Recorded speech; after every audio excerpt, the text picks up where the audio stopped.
Hey John and Kathy, how are you guys doing? Every time I see on Facebook, I see the name Mira. I'm like, oh, there they are. I've never met you, John, but I had an opportunity actually to meet Kathy. You guys are just a wonderful family out there. You're just a blessing to the people whom are around you, and I just want to say thank you for that. And of course, I'm Cosmas P right here from the Chisomo Idea, and I just want to give you a message, from Malawi and from the whole team of Chisomo Idea. We just want to say thank you so much for being part of the movement. Not only for being part of it, but for the encouragement that you've been giving verbally.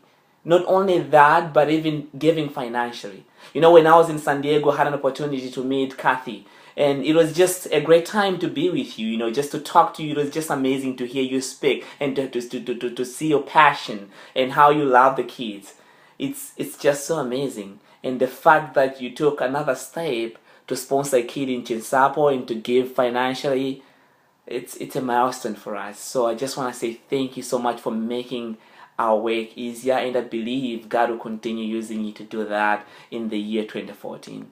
And on behalf of everybody from Malawi, the whole team, and on behalf of Chisomo Idea management team, we just want to say thank you so much, and may God bless you, and may God richly bless your family in the year 2014. Thank you so much.